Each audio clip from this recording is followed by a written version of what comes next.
This story is titled, My Cousin Dumped Her Kid on Me for a Day, Vanished for a Week. So I made sure CPS got involved and now she is begging.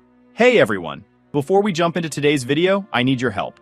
We've noticed the channel is losing some traction, and subscribing is one of the best ways you can support us. It's quick, free, and it helps us keep bringing you awesome content. Your support means the world. Let's keep this channel growing together. Thanks so much. Now let's start the video. Alright, so let me set the stage here. My name's Ashley, I'm 26 female, single, no kids, and just out here trying to figure out life like most people my age. You know the drill. Working a decent job, paying bills, trying to have some fun on weekends, and occasionally feeling like I'm just winging it day by day. Nothing out of the ordinary. My cousin Cherie, though? Her life is a whole different vibe. Cherie's 28 female, and became a mom last year to this adorable little girl, Penelope. She and I have always been close, like we grew up together. Close. We've got one of those family relationships where we know each other's embarrassing stories, can tell when the other is lying, and occasionally still bicker like kids. When she told me she was pregnant, I was thrilled for her. I mean, yeah, it was unexpected, but I figured if anyone could handle it, it was Cherie. She's always been headstrong, and I thought, okay, she's got this. Fast forward to her actually having Penelope, and I was kind of thrown into the role of the cool, supportive cousin. And honestly, I didn't mind. I'm not one of those people who avoid kids or freak out when they cry. Penelope is super cute, and I liked hanging out with her. Cherie would call me every now and then when she needed a break or had something to do, and I'd step in. No big deal, right? A couple of hours watching cartoons or taking Penelope to the park didn't feel like a chore. But here's the thing. I didn't realize just how much Cherie was leaning on me until things started to escalate. At first, it was little stuff, running errands or babysitting for an evening. It felt manageable. And I figured, I'm helping her out. She's probably just stressed adjusting to being a new mom. Cherie didn't have the most stable support system. Her relationship with Penelope's dad didn't last, and while she had my aunt and a few other family members around, they weren't exactly reliable. So, I stepped up. For a while it worked. Cherie got some time to herself, Penelope was happy, and I felt like I was doing a good thing. But looking back, there were a lot of red flags I just ignored because, well, it's family. Like, there were times when Cherie would be late coming back, and I'd be sitting there thinking, okay, she's just running behind. But it kept happening. I'd agree to watch Penelope for a couple of hours, and it would turn into 3, then 4, then sometimes the whole evening.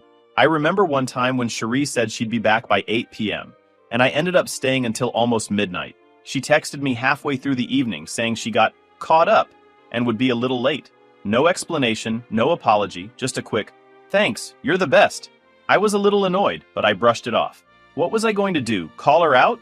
I figured maybe she needed the extra time, and it wasn't worth making a fuss. The thing is, I think Cherie started to assume I'd always say yes. It was like, because I didn't complain, she kept pushing the boundaries further. And honestly, I was kind of too nice to stop it. I didn't want to hurt her feelings or seem like I didn't care about Penelope. Plus, there's this unspoken pressure in our family to just deal with stuff quietly. My aunt, Cherie's mom, is big on the whole family helps each other no matter what idea. And sure, I get that. But where's the line? At what point does helping turn into being taken advantage of? Anyway, back to Cherie. By the time Penelope turned 1, I was pretty much her go-to babysitter. Don't get me wrong, I didn't mind helping out now and then, but it was starting to feel like I was the default option for anything Cherie wanted to do. But I also had my own stuff going on. I had work, hobbies, friends, and a life outside of babysitting. What's weird is that Cherie never really asked me how I was doing. Like, it didn't occur to her that maybe I had plans or things I needed to take care of. It was always about her schedule and what she needed. I'd try to bring it up casually like, hey, I've got a lot going on at work this week. But she'd just wave it off and say something like, oh, you're so good with Penelope. She loves you. It'll be fine. And I'd cave because I didn't want to cause drama. Looking back, I realize I should have set boundaries earlier. I should have been more upfront about what I could and couldn't do. But it's not always that simple when you're dealing with family. You don't want to be the bad guy or make things harder for someone you care about. So, I kept quiet and just dealt with it, hoping things would eventually balance out. If anything, Cherie started leaning on me more and more, like I was her built-in solution for every little thing. And the worst part is, she didn't see anything wrong with it. In her mind, I was just doing what family is supposed to do. But in mine, I was starting to feel like I was being treated less like a cousin and more like a free babysitter. So, fast forward a bit, and we get to the night that started the whole mess. It was a Friday evening, and Cherie called me. sounding all sweet and casual, asking if I could babysit Penelope while she went out. She said she'd be back by 11:30 p.m. Now, I didn't have any big plans that night, so I figured, sure, why not? It wasn't unusual for her to ask me to watch Penelope, and I'd already gotten pretty good at it. Plus, I genuinely liked spending time with the kid. When I got to her place, everything seemed normal. Penelope was already fed, and Cherie gave me a quick rundown of her bedtime routine, which was nothing new. We played for a little bit, read a couple of books, and then I tucked her in. Easy peasy. Watching the kid wasn't the issue. The issue was what came after. So, 11:30 rolls around and Cherie's not back yet. I'm not freaking out or anything, but I figured she'd at least text me if she was running late. At first I thought, maybe she got stuck in traffic. Then midnight hit and I was like, what kind of traffic lasts this long? Did she decide to drive to a whole other city? By 1 a.m. I was Googling, can stress cause spontaneous combustion? Because I was about to lose it. Midnight comes and goes, and still nothing. At this point, I'm starting to get a little worried. I texted her like, hey, everything okay? What time are you heading back? No response. I called her phone and it went straight to voicemail. Now I'm thinking, all right, maybe her phone died or something. But still, I couldn't help but feel uneasy. By the time it hit 1 a.m., I was pacing around her living room, trying to stay calm. I mean, what if something happened to her? It's not like her to completely ghost me. I kept checking my phone every 5 minutes, hoping for a message. Nothing. I didn't want to overreact, but I was stuck in this weird place where I didn't know if I should be mad, worried, or both. Meanwhile, Penelope was sound asleep, completely oblivious to the chaos brewing. By 1 a.m., my brain was spiraling through every possible scenario. Was she okay? Did she run off to join a cult? Was she plotting a surprise heist? I kept pacing the living room like a detective, piecing together a mystery with no clues. Finally, at 3 a.m., my phone buzzed. I nearly gave myself whiplash grabbing it, thinking Cherie had been abducted by aliens or something. Nope. Her text just casually said, staying at a friend's, see you tomorrow. Like she was texting a concierge, not the person watching her kid all night. All it said was, hey, I'm staying at a friend's tonight. It's late, so I'll just come back tomorrow. That was it. No apology, no thank you for staying up all night, nothing. I sat there staring at my phone like, are you kidding me? I didn't even know how to respond. I was relieved she was okay and not like in a ditch somewhere, but I was furious. She didn't even bother to let me know until hours after she was supposed to be back. And the way she phrased it, like it was no big deal, that just made it worse. By that point, I was too tired to argue. I figured, all right, Penelope's asleep. I'll just crash here on the couch and deal with this in the morning. But let me tell you, trying to sleep when you're both exhausted and annoyed is a nightmare. I kept tossing and turning, replaying the whole evening in my head and wondering what the hell Cherie was thinking. The next morning, I woke up to the sound of Penelope crying. It was around 7:30 a.m., so I'd only gotten a few hours of sleep. I dragged myself off the couch and went to check on her. She was fine, just hungry, and probably wondering where her mom was. I got her some breakfast and tried to keep her entertained while I waited for Cherie to show up. Around noon, Cherie finally called. She didn't sound sorry or even remotely concerned about how the night went down. Instead, she was all cheerful, like, hey, thanks so much for watching Penelope. I really needed that. Can you keep her for the rest of the day? I've got some things I need to take care of. At that point, I was already annoyed, but I didn't want to argue in front of Penelope. So I said, yeah, I can watch her today, but you need to come get her later. Cherie agreed, yeah, sure. And I thought, okay, at least this is almost over. But then she casually added, oh, by the way, I'm thinking about going out of town for a few days. It's just a short trip, but I'll need you to watch Penelope while I'm gone. She said it like it was the most normal thing in the world, like I didn't have my own job or life to deal with. I was stunned. I didn't even know how to respond. I tried to push back a little, saying, Cherie, I've got work this week. I can't just drop everything to babysit for several days. But she brushed it off, saying, oh, you'll figure it out. Penelope loves you and you're so good with her. It'll be fine. Then she hung up. I stared at the phone like she just asked me to build a spaceship. I mean, I like Penelope, but she's a toddler, not a Tamagotchi. You can't just hand her over and say, figure it out. For the rest of the day, I was in this weird headspace where I didn't know what to do. I felt bad for Penelope because she didn't ask for any of this, and it wasn't her fault. But what on earth is Cherie's mind for assuming I'd drop everything to take care of her kid? It wasn't fair, to me or to Penelope. That night, I started thinking about my options. I could just suck it up and try to make it work, but I knew that wasn't sustainable. I didn't have the experience or the bandwidth to take care of a toddler 24/7 for a week, especially with no warning. Plus, I had work the next morning. a job that I couldn't afford to mess up. But when my alarm went off at 6:30 a.m., I was already exhausted from barely sleeping the night before. Penelope was up early, full of energy, and there was no way I could get her ready, drop her somewhere, and make it to work on time. So I made the decision to call out. I told myself it was just one day, that I'd figure something out by the next morning. But then Tuesday came, and the same thing happened. Penelope needed constant attention, and I couldn't bring myself to leave her with anyone because I didn't have a solid plan. I called out of work again, feeling guilty, but unsure of what else to do. By Wednesday morning, my manager called. She wasn't angry, but she made it clear that I couldn't keep missing work without notice. She asked if everything was okay and if I needed help. That conversation was the wake-up call I needed. As much as I loved Penelope and wanted to make sure she was okay, I couldn't keep putting my life on hold indefinitely. I realized I needed to find a solution, fast. Eventually, I decided to call a family friend, someone I knew was great with kids and had a more flexible schedule. I explained the situation, and they agreed to step in and help. I felt a little guilty about passing Penelope off to someone else, but at least I knew she'd be in good hands. I packed up her things, dropped her off at the friend's house, and went straight to work. I was relieved to have a plan in place, but the guilt and frustration lingered. This wasn't how it was supposed to be. But what else could I do? I wasn't her mom, and I wasn't equipped to handle this. Cherie didn't check in on Penelope at all. She didn't call, didn't text, nothing. I figured maybe she was busy packing or something, but it still rubbed me the wrong way. I mean, wouldn't you at least want to know how your kid was doing? Especially when you just left her with someone else for who knows how long? The whole thing felt off. I was effing angry. The next morning, I woke up to a text from Cherie. It was one of those super casual messages like, "Hey, just wanted to let you know I'm heading out this afternoon.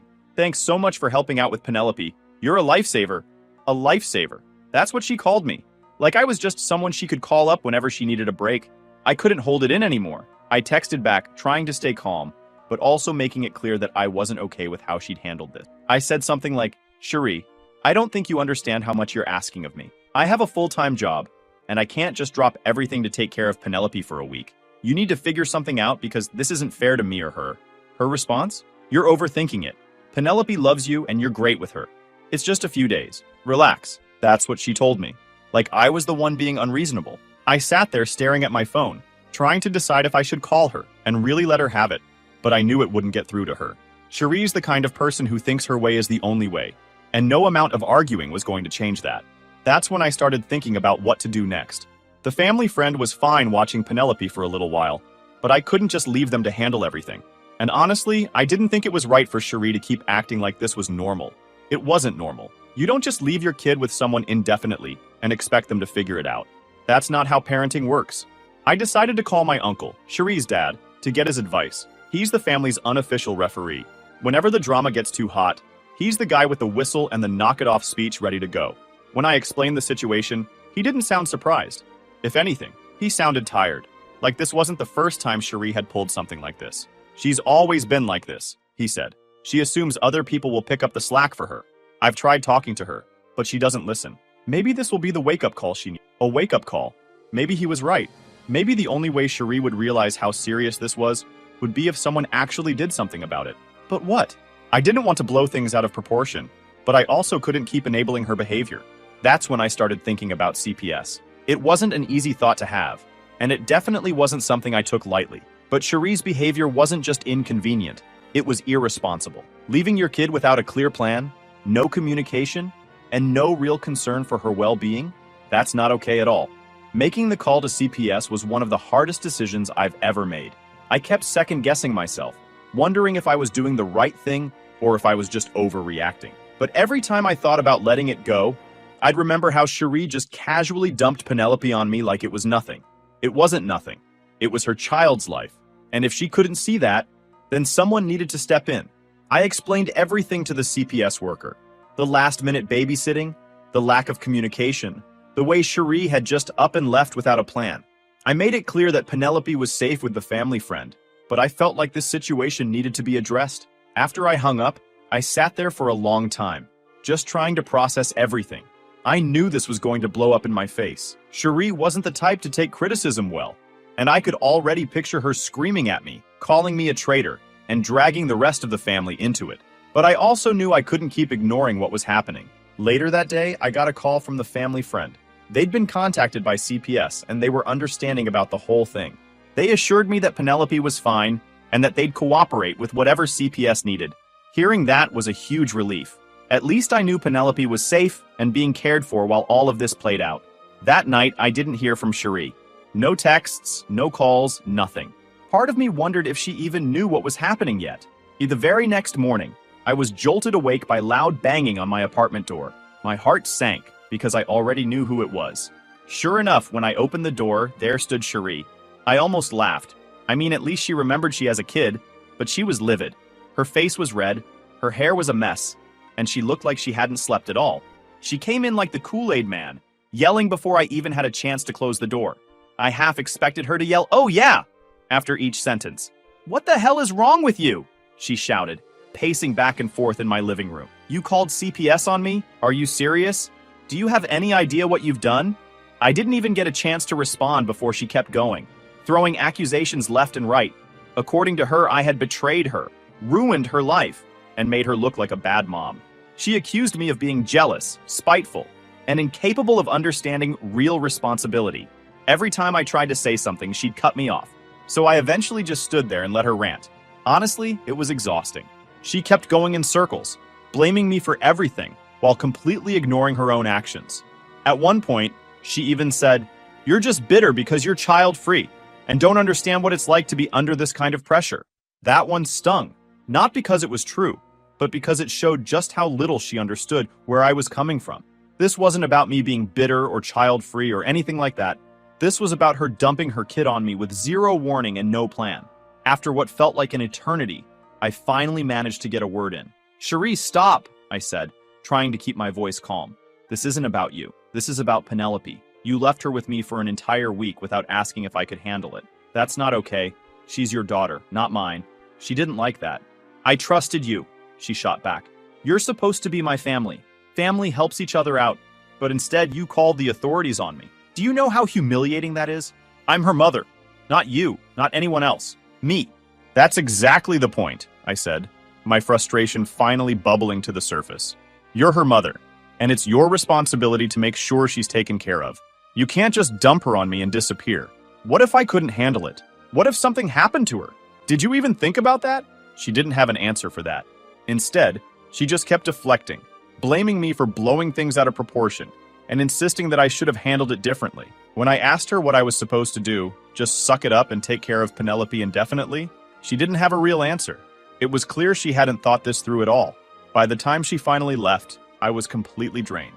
But of course, that wasn't the end of it. Within hours, I started getting calls and texts from other family members, all of them with their own opinions about the situation. My aunt, Cherie's mom, was the first to call. She was furious. "How could you do this to Cherie?" she demanded. "You're supposed to support her, not tear her down. She's been through so much already, and now you're making it worse. Family doesn't call the authorities on each other." I tried to explain my side of things, but she wasn't having it. To her, I was the villain who had escalated things unnecessarily. She kept saying, "You should have just talked to her," as if I hadn't already tried that. It was like no one wanted to acknowledge that Cherie was the one who put me in this position in the first place. Thankfully, not everyone in the family was against me. My uncle called me later that day to say he supported my decision. "You did the right thing," he said. "Cherie needs to be held accountable for her action. This isn't about punishing her. It's about making sure Penelope is safe." Hearing that was a relief, but it didn't make the rest of the family drama any easier to deal with. Work became a nightmare too. My phone would buzz nonstop with calls and messages, and I found myself constantly distracted, wondering what fresh drama was waiting for me every time I checked my notification. I even started dreading social events because I never knew which family members were mad at me until they brought it up. It felt like everywhere I turned, there was another person telling me what I should have done differently, and then there was Cherie herself. After her initial meltdown at my apartment, she didn't contact me directly again, but I knew she was still angry. I'd hear from other family members that she was telling everyone how I had betrayed her and made her life miserable. What hurt the most was how she completely ignored Penelope in all of this. It wasn't about what was best for her daughter. It was about Cherie saving face and avoiding responsibility. She never once asked me how Penelope was doing, or showed any concern for how the situation might have affected her. It was all about her and how unfair she thought it was. Penelope was still staying with the family friend, and CPS was looking into the situation. I didn't know what the outcome would be, but I hoped it would serve as a wake-up call for Cherie. She needed to take responsibility for her actions and start putting Penelope's needs first. Whether or not she'd actually do that, though, was anyone's guess. The week dragged on like a never-ending marathon of guilt trips, arguments, and second-guessing. But finally, the situation started to come to a head.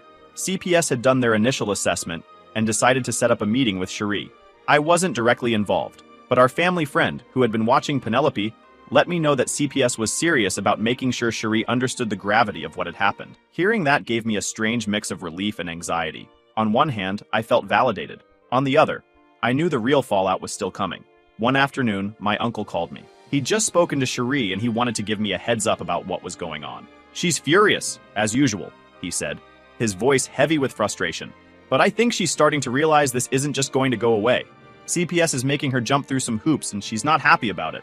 "What kind of hoops?" I asked. "She has to take a parenting class and meet with a social worker regularly for a while.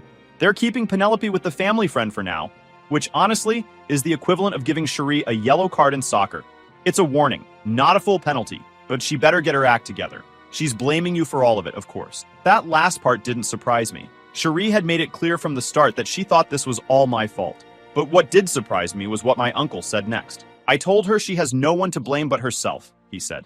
"I told her this was a wake-up call, and she should be thanking you for stepping in when she couldn't handle things." Hearing that kind of support, especially from someone in the family, was a huge relief. For the first time, I felt like someone really understood where I was coming from. But at the same time, I knew Cherie wasn't going to see it that way. Sure enough, Cherie eventually found a way to contact me directly. She called me one evening, her tone less angry but still laced with resentment. "I just want to know why you did this," she said. "Why couldn't you just talk to me? Why did you have to call CPS and blow everything up?" "Cherie, I tried talking to you. Do you remember what I said that morning when you told me you were leaving for a week? I told you I couldn't handle it. You brushed me off like it didn't matter. You didn't even ask if I was okay with it. And then you left Penelope with me anyway."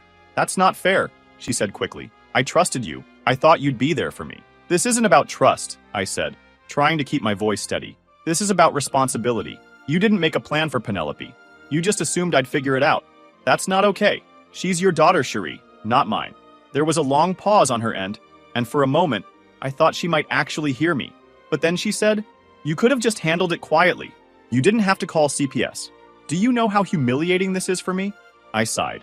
"Cherie, please understand, this isn't about humiliating you. This is about making sure Penelope is safe and that you understand how serious this is. You can't just leave her like that and throw your kid on other people to take care of." She muttered something about me being dramatic, like calling CPS was the same as forgetting to water her plants, and then hung up. It wasn't the resolution I wanted, but at least I got to say my piece. In the days that followed, the family drama started to settle, at least on the surface. CPS continued to work with Cherie, and Penelope stayed with the family friend for a little longer. My aunt eventually stopped calling me, though I'm pretty sure she's still holding a grudge. The group chat went quiet for a while, which was honestly a blessing. I think everyone was just burned out from all the arguing. As for me, I started focusing on getting back to some sense of normalcy. I threw myself into work, reconnected with friends, and did my best to ignore the lingering tension with certain family members. It wasn't easy, but it felt good to reclaim my time and energy. One day, a few weeks later, I got a text from the family friend who had been watching Penelope. "She's doing great," they wrote. "Still her happy, curious little self. CPS says she'll be able to go back to Cherie soon, but they're keeping an eye on things. Just thought you'd want to know. As of now, Cherie and I still aren't on great terms. I don't want it to be. I just like to F off anyone from my life when they cross my boundary. And if I gained something from all this mess, I've learned two things. 1. Never agree to babysit without an ironclad exit plan. And 2. Sometimes being the bad guy is just another way of saying, I'm the only one with common sense. If that makes me the villain, I'll wear the cape. I also started to put boundaries even with family. I had to start saying no like it was my full-time job because, apparently in this family, yes translates to open 24/7 babysitting hotline. Also, just because someone is related to you doesn't mean you have to put up with being taken advantage of. Sometimes, doing the right thing means standing your ground, even if it means upsetting people you care about. It's been a messy, exhausting journey, but I don't regret what I did. Penelope is safe, and Cherie is being held accountable. If that makes me the bad guy in some people's eyes, so be it. I can live with that. And that's where things stand for now. Thanks for sticking with me through this story. Do you think I went too far? What would you do if you were in my place?